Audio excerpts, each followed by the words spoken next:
श्री विष्णु पुराण का छठा अध्याय, जिसमें पृथ्वी विभाग, कैसे अन्न की उत्पत्ति हुई और चारों वर्ण व्यवस्था के बारे में मैत्रेयी जी पराशर जी से पूछते हैं। मैत्रेयी जी कहते हैं, हे भगवान, आपने जो अर्वाक श्रोता मनुष्य के विषय में कहा, उनकी सृष्टि ब्रह्मा जी ने किस प्रकार की? श्री प्रजापति ने ब्राह्मण वगैरह जो वर्ण हैं, जिन जिन गुणों से युक्त और जिस प्रकार रचा और उनके जो जो कर्तव्य कर्म निर्धारित किए वो बताइए। श्री पराशर जी बोले, जगत रचना की इच्छा से युक्त सत्य संकल्प श्री ब्रह्मा जी के मुख से सबसे पहले सत्व प्रधान प्रजा उत्पन्न हुई। उसके बाद उनके वक्षस्थल से रजह प्रधान तथा जंघाओं से रज और तम विशिष्ट सृष्टि हुई। चरणों से ब्रह्मा जी ने एक और प्रकार की प्रजा उत्पन्न की, वह तमह प्रधान थी। ये ही सब चारों वर्ण हुए, ब्राह्मण, क्षत्रिय, वैश्य और शूद्र।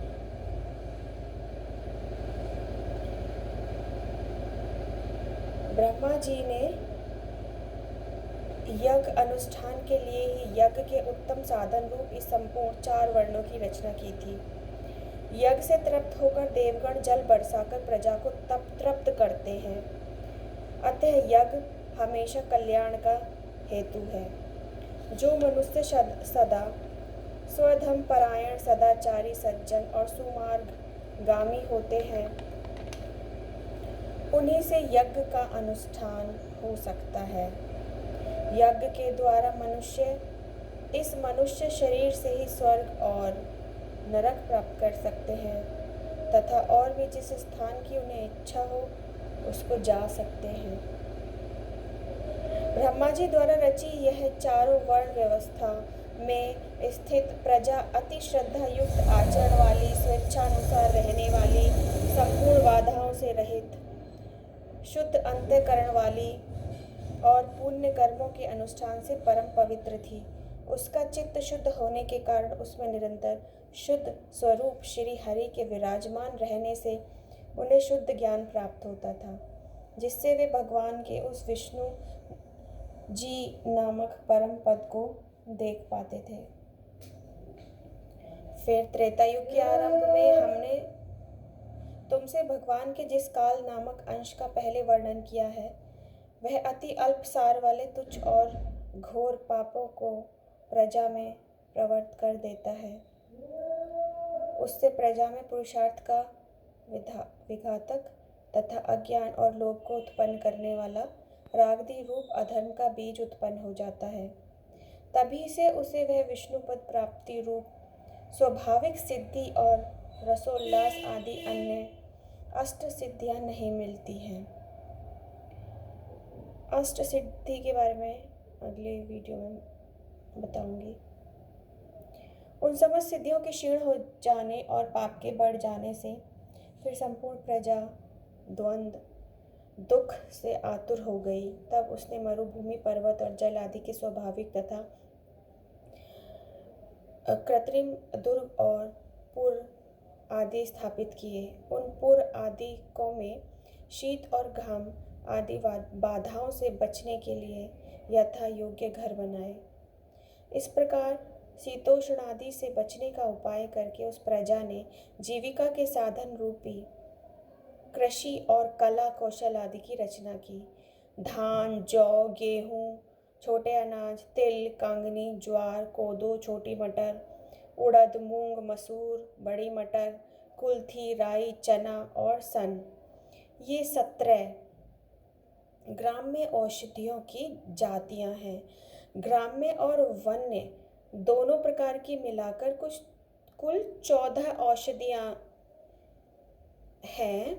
उनके नाम हैं धान, जौ, उड़द, गेहूं, छोटे धान्य, तिल, कांगनी और कुल्थी, ये 8 तथा श्यामाक यानी समा, निवार, वनतिल, गवेधु, वेणुयव और मक्का, ये 14 ग्राम्य और वन्य औषधियाँ यज्ञानुष्ठान की सामग्री हैं और यज्ञ इनकी उत्पत्ति का प्रधान हेतु है। यज्ञों के सहित ये औषधियाँ प्रजा की वृद्धि का परम कारण है, इसलिए इहलोक परलोक के ज्ञाता पुरुष यज्ञों का अनुष्ठान किया करते हैं।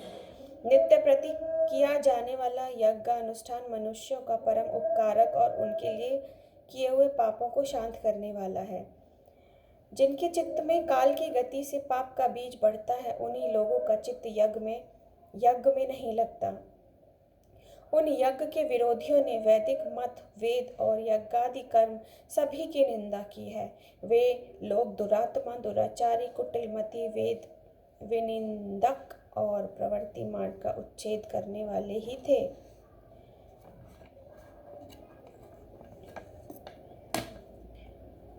इस प्रकार कृषि आदि जीविका के साधनों के निश्चित हो जाने पर प्रजापति ब्रह्मा जी ने प्रजा की रचना कर उनके स्थान और गुणों के अनुसार मर्यादा, वर्ण और आश्रमों के धर्म तथा अपने धर्म का भली प्रकार पालन करने वाले समस्त वर्णों के लोक आदि की स्थापना की।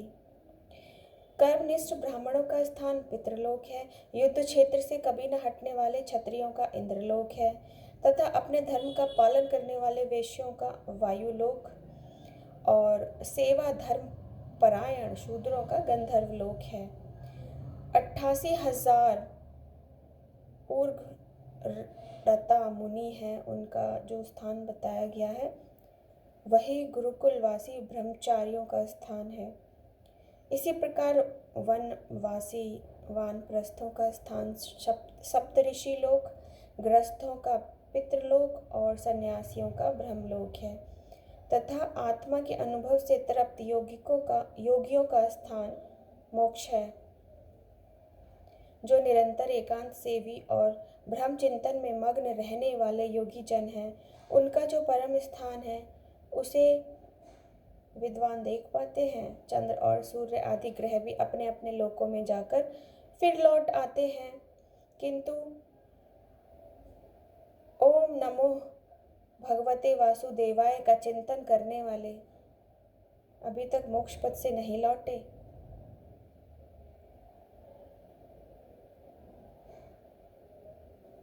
तामिश्र, अंधता मिश्र, महारौरव, रौरव, असीपत्रवन, घोर, कालसूत्र, ये सब जो नरक हैं वे वेदों की निंदा और यज्ञों का उच्छेद करने वाले तथा अपने धर्म से विमुख पुरुषों के स्थान कहे गए हैं।